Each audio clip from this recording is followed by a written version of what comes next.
Hello and welcome to what is, for me, kind of a momentous and almost kind of difficult, emotional podcast to make. Because in this episode, I'm going to be interviewing me. Because today, the launch of this podcast is my 60th birthday. Even just saying it out loud is painful. I'm old. Actually, have you ever noticed that? Thoughts are thoughts. If you actually really verbalize something and say it out loud, it's a very difficult thing to say. I've said often to my students, how many of you think you can be the best trombone player in the world? And just every now and then, some of them, because they've got very good students, they'll say, great, say it, go on, say it, tell me.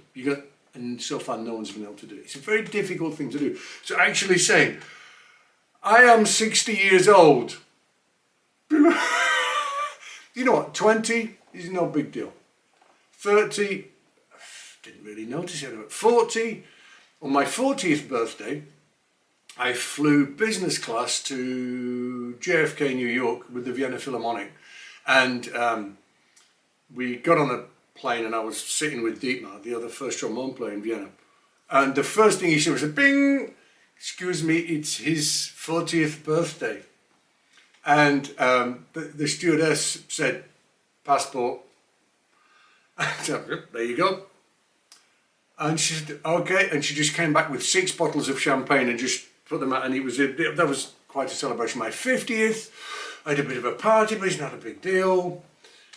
But 60 somehow seems to be a little bit momentous. When I was a kid, 60 was really old. Maybe younger people watching this think I'm really old.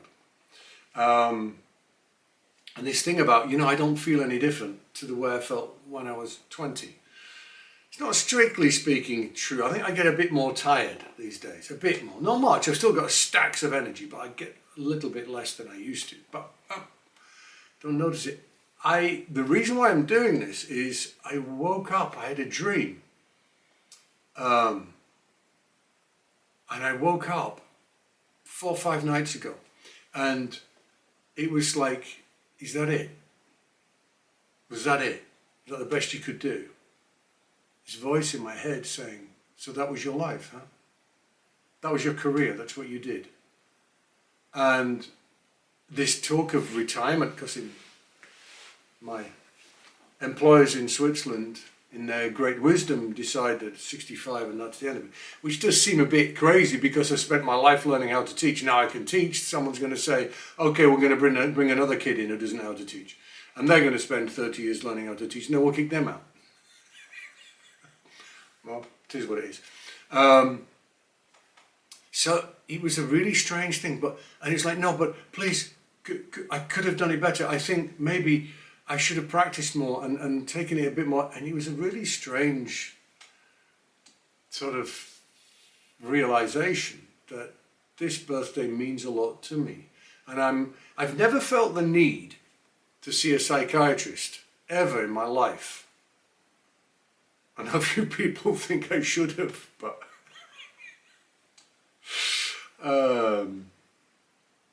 I've never really felt the need to have studied it because I think it's important, to help students, to sort of mentor people. But I've kind of felt like, I need to go and talk to somebody about this to get over this. It's really difficult. Anyway, that's my problem. Cheers to me on my 60th birthday. This is a very nice cup of oolong tea, by the way. It's very good. It's excellent. Very, very good. And I thought this would be seeing as I'm having these thought processes myself, I know there are a few people who watch these around about my age, looking at motivation through the ages. When I was a kid, I guess your first motivation is, wow, I can do this, I can play the trombone. And everyone says I'm really good at it. My dad says I'm doing really well. And then you get into brass bands and then it's competitive. This is all very compressed, but it gets very competitive. You want the brass band to win, and then you do sort of like junior slow melody competitions, and you want to win those, and you don't, and the adjudicator's an idiot, and all that kind of stuff. And then your brass band wins some competitions, etc., etc. And you have these goals, these targets of, you know, wanting to get into this college, or to get into this youth orchestra, or to win this job, and those things happen. But largely it was competitive about wanting to be the best and wanting to be, you know, the best trombone player in the world, and really being driven by, probably back in those days, by testosterone. I don't think I have much of that left anymore. You know, driven goals, wanting Dennis Wick's job and getting that, and wanted to play more solos and doing that, and then wanting to become a teacher at the Royal Academy of Music, which I did way over 30 years ago. You know, I did that, and it's all sort of goal orientated, wanting, needing. So, and then you get a bit older, you sort of hit your 30s, and the thoughts of, rather than being the best come in, it was kind of like wanting to be the best I can be starts to come in. Rather than being better than everybody else, it starts to become about being the best me I can possibly be.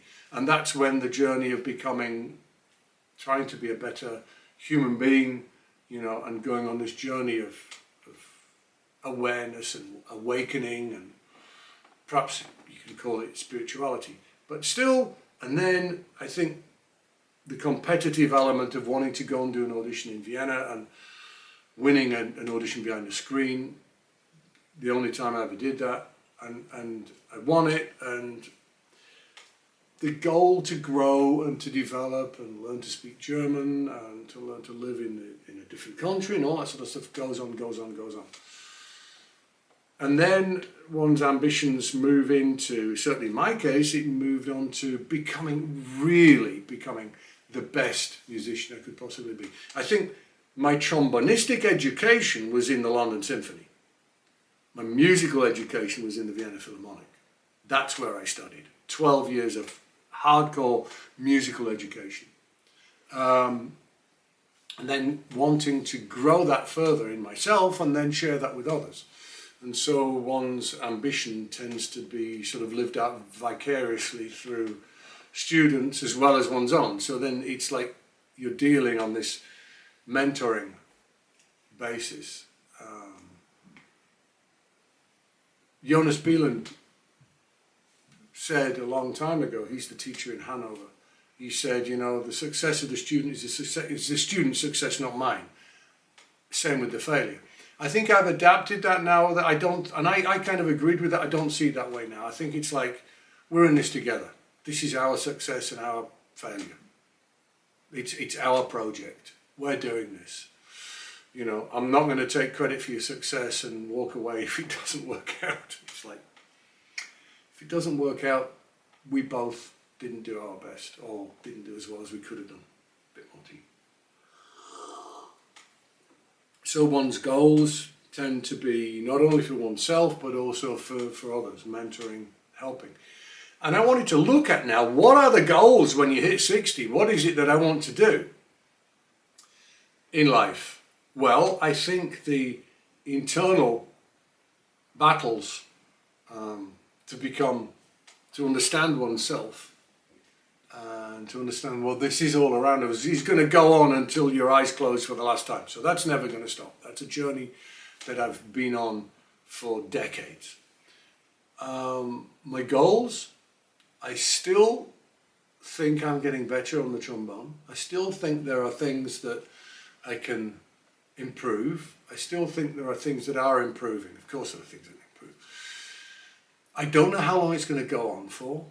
60, I've got rough plans to keep going till I'm 70 and then have another thing. Because this is not a job, this is a life. I'm not retiring from my life. It's, you know, I'm going to keep going. I want to record more. I want to do more. I want to talk to you more. And I want to keep growing. And I want to come to terms with the fact that 60 is not old, apparently. It feels very strange. And so motivate motivation, what motivates me? The love of life, the love of music.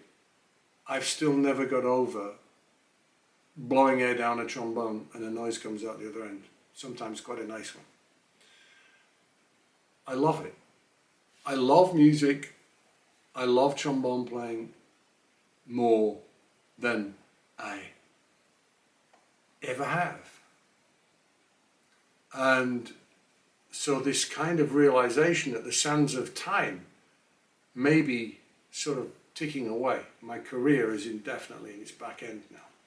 I need to talk to, I'm going to have a chat with actually Christian Limbo to see how whether he's even noticed that he's 60 years old. He might just be going straight on. And the reason why I say all of this stuff is, like I said, I wasn't expecting it to hit me so hard, but it has. And so, yeah, I'll keep you posted as to how I cope with it. I don't know whether I'm going to celebrate it very much. I've done a lot of celebrating in my life. I have bought myself a birthday present. And it's a very big birthday present. And it's a spectacular birthday present. And it ties in psychologically very much with something that I dreamt of when I was a child, when I was 6, 7 years old, before I even played the trombone. And for those of you who subscribe to the newsletter, you will get a link to see what my 60th birthday present is. The reason why I'm doing it that way is I don't want to shout about it publicly. Modesty prevails in this regard. But it is an extremely spectacular birthday present, and I still pinch myself. So sign up and I'll let you see on a private podcast what it is. So there we go. I was asked by a very good friend and an excellent teacher who knows who he is to talk about motivation. And I guess in that I've covered a little bit. How do you keep the motivation going? And I think the motivation is we just love it. I just love having dreams, having goals, loving creating sound, loving creating music. And I think I would say to students, winning a job is a side effect. It's a byproduct of becoming who you're going to become. And if you listen to Christian Limbo talking, if you listen to really the people who you aspire to in any field, I can think of one or two exceptions. People who are blighted by their skill, by their brilliance, by their genius, rather than those 99% of people who are successful who just love it. And that's, I guess, what I continue to do. I want to continue loving what I do and loving this life for as long as I may. And somehow I'm going to convince myself that 60 is just a number.